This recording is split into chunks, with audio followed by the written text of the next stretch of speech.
बोल जयकारा बोल मेरे श्री गुरु महाराज की जय। श्री अमर ज्योति दर्शन ग्रंथ श्री मुख प्रवचन प्रवचन 44। जीव ये नहीं चाहता कि वह किसी की अधीनता में रहे। किसी की अधीनता में सुख कहाँ, सुख तो स्वाधीनता में है। स्वाधीनता सतगुरु की चरण शरण में है। सत्पुरुषों की शरण में आकर नाम की दीक्षा लेकर अपनी जीवात्मा को स्वाधीन करने में ही मानव जन्म की सार्थकता है। प्रवचन 45। यदि कोई अतिथि किसी धर्मशाला में आकर ठहरे और मिथ्या भ्रांति में पड़कर उसे अपना घर समझ बैठे, उस पर अधिकार करना चाहे, तो अंत में उसे वहां से अपमानित होकर निकलना पड़ेगा।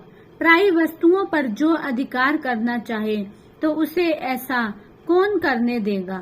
निसंदेह ये सामान यात्री के प्रयोग के लिए है, परंतु उन पर अधिकार जताना न्यायोचित नहीं है। यह संसार भी एक धर्मशाला के सदृश है। यहाँ सब कुछ परिवर्तनशील है। फकीरों ने कहा है, ये दुनिया सराय फानी है, न इसमें दिल लगा बाबा। हर शह यहाँ आनी जानी है, मालिक से लिव लगा बाबा। तुम जिस ओर भी दृष्टि डालोगे वह तुम्हें अस्थिर दृष्टि गोचर होगी। यहाँ कुछ भी स्थिर और शाश्वत नहीं है। धन ऐश्वर्य बंधु बांधव संबंधी सभी की परीक्षा करके देख लो, आज वह है तो कल नहीं। प्रत्येक क्षण संसार की दशा में परिवर्तन हो रहा है। मन वहाँ देना चाहिए जो नित्य स्थिर और सनातन हो। यह जगत तो खेल तमाशा है, इस पर आसक्त होना धोखा खाना है। प्रीति उससे करनी चाहिए जो मनुष्य को सुख देने वाली हो, नित्य सत्य और अचल हो। प्रवचन 46। मन की अधीनता में चलने के कारण मनुष्य दुखी है। जब तक मन को अपना पथ प्रदर्शक मान रखा है, तब तक मन इसे इच्छाओं के चक्कर में ही भटकाता रहेगा। वह मनुष्य सदा सुख व शांति से वंचित ही रहेगा। आश्चर्य की बात यह है कि मन के धोखे में फंसा जीव मन से मुक्त होने का प्रयत्न नहीं करता।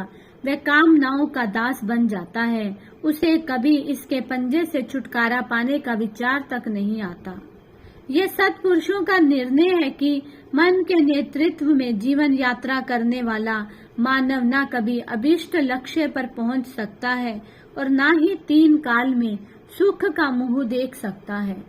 गुरुमुखों के मन में भी कामना कार्य करती है, परंतु वह झूठे और अनित्य पदार्थ को पाने की नहीं, अपितु सच्चे मालिक को पाने की होती है। उनकी समस्त कार्यवाही इसी हेतु हुआ करती है। सत्पुरुषों के नेतृत्व में जिसने मालिक की ओर मुख किया, उसके भाग्य में सुख शांति की संपदा सहज ही आ जाती है। प्रवचन 47। जिस व्यक्ति को लक्ष्य सिद्धि का हर समय विचार रहता है, वह सदा संसार में सफल रहता है, चाहे उसका लक्ष्य या ध्येय किसी प्रकार का हो, क्योंकि वह हर पल उसे पूर्ण करने में लगा रहता है।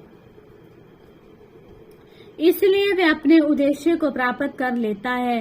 मनुष्य तो क्या, पशु भी अपनी अपनी बुद्धि के अनुसार जो लक्ष्य अपने समक्ष रख लेते हैं और उसी की पूर्ति में तत्पर रहते हैं, तो उन्हें भी सफलता मिल जाती है। आपने प्रायः देखा होगा कि जब खेतों में अनाज होता है तो शुद्ध कृमि कीट पंक्तियों में अनाज के दानों को ले जाने में लगे रहते हैं। एक दाने को बिल में पहुंचाकर दूसरा दाना लाने को चल पड़ते हैं। दूसरे के बाद तीसरे को और तीसरे के बाद चौथे को लाने की चिंता करते हैं। ये नहीं कि कुछ दाने बिल में एकत्रित कर लेने पर आराम से बैठ जाए, नहीं नहीं, उन्हें तो हर घड़ी यही धुन लगी रहती है कि अनाज के दिनों में ही जितना हो सके अधिक से अधिक अनाज संचित कर ले। जैसे एक नन्हे से कीड़े का उदाहरण दिया गया है, यही दशा सब पशु पक्षियों की है। वह सब अपने ध्येय की पूर्ति में संलग्न है। इसी प्रकार जिस मनुष्य ने जो भी लक्ष्य बनाया होता है और जिसे उसकी पूर्ति का हर पल ध्यान रहता है, वह अपने उद्देश्य में अवश्य सफल हो जाता है। अब विचार करना है कि वास्तव में मनुष्य का ध्येय है क्या। यदि किसी को धन पाने की इच्छा है या विद्याभ्यास करने की अथवा मान प्रतिष्ठा पाने की, तो वह किस लिए है? केवल इसीलिए कि इन साधनों से उसका जीवन सुखी हो जाएगा। भाव ये कि हर प्राणी सुख का अभिलाषी है, सुख की प्राप्ति ही सबका उद्देश्य है। गुरुमुख का क्या उद्देश्य है? वह भी तो सुख का ही इच्छुक है, परंतु संसारियों और गुरुमुखों में अंतर है। गुरुमुख तो सुख की खोज सही ढंग से करते हैं, क्योंकि उन्होंने मन की धारा को सच्चाई अर्थात गुरु भक्ति की ओर मोड़ दिया है, जबकि संसारियों का लक्ष्य उचित नहीं, क्योंकि वे धन दौलत दुनिया के साथ सामानों में सुख की खोज करते हैं, किंतु सुख तो यथार्थ में भक्ति के बिना अन्यत्र कहीं भी नहीं है। प्रवचन 48। मनुष्य को विधाता ने दृढ़ संकल्प करने की शक्ति प्रदान की हुई है, जिसे ये प्रायः भूला रहता है। अविद्या का पर्दा बुद्धि पर छाया रहने से अपनी क्रिया शक्ति का सही प्रयोग जीव समझ नहीं सकता। अन्यथा ऐसा कौन सा काम है जिसे ये कर नहीं सकता? सच्चाई तो ये है कि मनुष्य किसी काम को करने का यदि दृढ़ संकल्प कर ले तो कुदरत की समस्त शक्तियां भी इसके साथ आ मिलती हैं, क्योंकि प्रकृति सदा मनुष्य के सुदृढ़ विचार और ब्रज संकल्प का सम्मान करती है। विधाता की ओर से मनुष्य को ये वरदान मिला हुआ है कि साहस और धैर्य के साथ ये जिस काम में संलग्न होगा उसमें कुदरत की ओर से सहसों गुना सहायता पाएगा। सांसारिक प्रेम या लटक में सफलता पाने के लिए भी मानव यदि दृढ़ता पूर्वक लग जाता है तो उसमें भी कुदरत उसकी आश्चर्यजनक सहायता करती है। जैसे कि फरहाद ने श्री को प्राप्त करने की इच्छा से अपने प्रचंड संकल्प और अथक श्रम के द्वारा असंभव काम को भी संभव बना दिया। अपने प्रयास द्वारा वे पहाड़ को चीरकर नहर दूसरी तरफ लाने में सफल हो गया। इतिहास साक्षी है कि वह पहाड़ पर जब तेशे से एक चोट लगाता था तो प्रकृति की तरफ से हजारों तेशे उस पहाड़ पर चोट करते थे। विचारणीय बात यह है कि जब संसार के प्रेम हेतु दृढ़ संकल्प से काम करने वालों की प्रकृति सहायता करती है तो मालिक की भक्ति व प्रेम को पाने के लिए यदि कोई पक्का विचार करके कार्य में लग जाए तो विधाता उसका सहायक न होगा। सच तो ये है कि कार्य के प्रति दृढ़ता ही सफलता प्राप्त करने की कुंजी है। इसी के द्वारा ही जीव परमात्मा से एकाकार हो सकता है। प्रवचन 49। यदि कोई कहे कि संसार में संसारियों की संगति में रहते हुए मनुष्य को आत्म दृष्टि मिल जाएगी तो ये असंभव है। जिन्हें इस वस्तु की पहचान ही नहीं, जो स्वयं ही दिन रात अज्ञान अंधकार में ठोकरें खा रहे हैं, उनकी संगति करने से प्रकाश कैसे मिल सकता है? रात्रि के पक्षियों को प्रकाश प्रिय नहीं लगता। उल्लू और चमगादड़ ये रोशनी में आना पसंद ही नहीं करते, उन्हें सूर्य अच्छा ही नहीं लगता। इसी प्रकार संसारी लोग जिनके चित्त में विषय वासनाओं और भोगों के विचार धसे हुए हैं, उन्हें इसके अतिरिक्त और कुछ सूझता ही नहीं। फिर उनकी संगति में रहने वाला पुरुष कब प्रकाश में आ सकता है? ज्योति का साक्षात्कार तो तब होगा जब वह सत्पुरुषों की संगति में आएगा। संत सहजो भाई जी ने भी कहा है, सहजो दुर्लभ पाइये सत्संगत में ठोर। सत्संगति अर्थात संत महापुरुषों की संगति में स्थान मिल जाना सुगम नहीं है। बड़े सौभाग्य से ऐसा अवसर मिलता है। सभी संतों की वानियां, वेद शास्त्र और सद्ग्रंथ मानव जन्म को दुर्लभ कहते हैं, परंतु उससे भी अति दुर्लभ है महापुरुषों की प्राप्ति, जिनकी संगति में आकर मनुष्य यथार्थ तत्व की पहचान कर सकता है और जिस उद्देश्य के लिए मनुष्य संसार में आया है उसे पूर्ण कर सकता है। प्रवचन 50। किसी को यदि प्यास लगी हो, जब तक वह जल के स्रोत के पास चलकर नहीं पहुंचता और वहां से पानी नहीं पीता, मात्र बतियाने से या पानी की रट लगाने से उसकी प्यास कदापि ना मिटेगी। इसी प्रकार यदि किसी की जेब में चंदन की लकड़ी पड़ी है, किंतु वह लकड़ी उसके सिर दर्द को तब तक दूर नहीं कर सकती जब तक वह उसे घिसकर अपने मस्तक पर नहीं लगाता। इसी प्रकार जब तक भजनाभ्यास की साधना नहीं की जाएगी तब तक मनुष्य के घट में रोशनी नहीं हो सकेगी, न ही वह अपने ध्येय को पूर्ण कर सकेगा।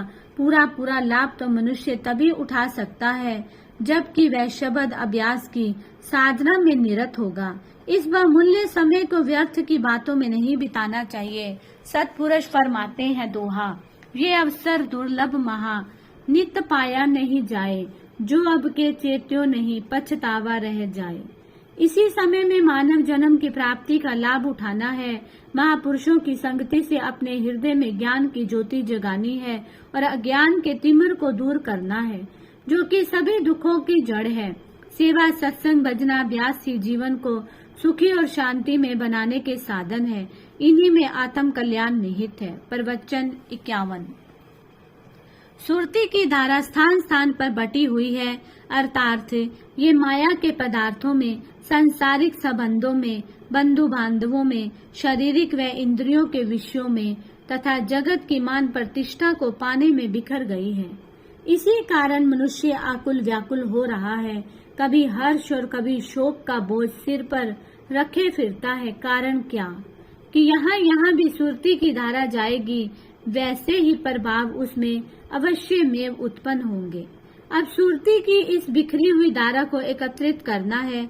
जब इसे सब ओर से समेटकर और एकाग्र करके प्रभु भक्ति में लगा दिया जाएगा तो मनुष्य को पूर्ण विश्राम मिलेगा। इसकी व्याकुलता समाप्त होकर सुख शांति में बदल जाएगी। जिस तरह सूत के अति सूक्ष्म तार यदि बिखरे हुए हो तो उन्हें एक बच्चा भी सुगमता पूर्वक तोड़ लेता है, किंतु यदि उन सब रेशों व तारों को एकत्रित करके उनका एक रस्सा बना दिया जाए तो वह पक्का और सुदृढ़ हो जाता है। अब इस दृढ़ रस्से से यदि हाथी को जकड़ा जाए तो वह भी स्वयं को मुक्त करने के लिए उसे नहीं तोड़ सकता। यदि दशा मनुष्य की सुरती की है, सुरती की धारा भिन्न भिन्न स्थानों पर बटी और बिखरी हुई है, वह सूत के सूक्ष्म रेशों की भांति दुर्बल है और उसमें वह शक्ति नहीं। यदि सुरती की इन सूक्ष्म धाराओं को एक स्थान पर एकत्रित कर लिया जाए तो इनमें असीम शक्ति उत्पन्न हो जाएगी। सुरती के बिखरे होने से मानव निर्बल और दुखी है। सुरती को एकाग्र कर लेने से वह शक्तिशाली और सुखी बन सकता है। प्रवचन 52। मनुष्य थोड़ी सी यात्रा के लिए कई तैयारियां करता है, नकदी, खाने पीने की सामग्री और सवारी आदि का प्रबंध करता है, परंतु जो परलोक की यात्रा है उसके लिए उपेक्षा पूर्वक चलता है। ये कितनी भूल है। प्रभु नाम की कमाई के सिवा अन्य कुछ भी मनुष्य के साथ नहीं जाता। नाम के बिना सब कुछ असत्य है, मिथ्या है। यही साथ जाने वाली वस्तु है। इसी की चिंता करो और इसे अपने अंदर बसाओ। परंतु आज का मनुष्य विपरीत चल रहा है। जो वस्तुएं त्यागने योग्य हैं उनमें सुरती अटकाए बैठा है। कितनी नादानी है कि जिस शरीर को छोड़ जाना है उसके सुख आराम का इतना ध्यान है। दिन रात जीव इस नश्वर देह को सुखी रखने की ही सोचता है। जिसके साथ सच्चा संबंध और आत्मिक नाता है उस परमेश्वर से मिलाप करने का इसे विचार ही नहीं आता। मनुष्य धरती पर आया तो भजन बंदगी के लिए था, किंतु भूमंडल पर आकर यह मनुष्य प्रमाद और अविद्या का शिकार होकर शरीर और इंद्रियों के सुख में पड़ गया है। सत्पुरुषों की वानियां ही मनुष्य का मार्गदर्शन करती है। जैसे कहा है, हब्बे थोक विसारी हिक्को ख्याल कर, जूठा लहा गुमान मन तन अर्पी धारी।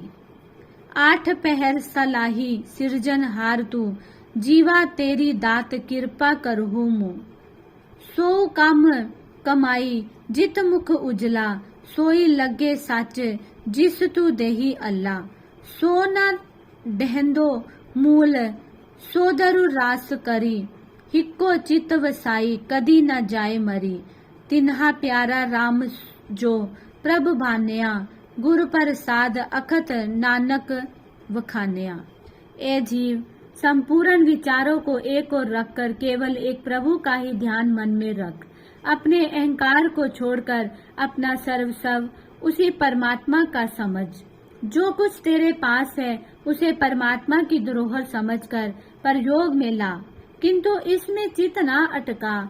मनुष्य जन्म यूं ही संसारी पदार्थों के लालच में फंसे रहकर गंवाने के लिए नहीं मिला है। ये जन्म और समय दोनों बहुत बहुमूल्यवान है। इनसे बहुमूल्य वस्तु की प्राप्ति करनी चाहिए। वह अमूल्य वस्तु प्रभु भक्ति है, प्रेम है। इससे बढ़कर और कोई अमूल्य निधि नहीं।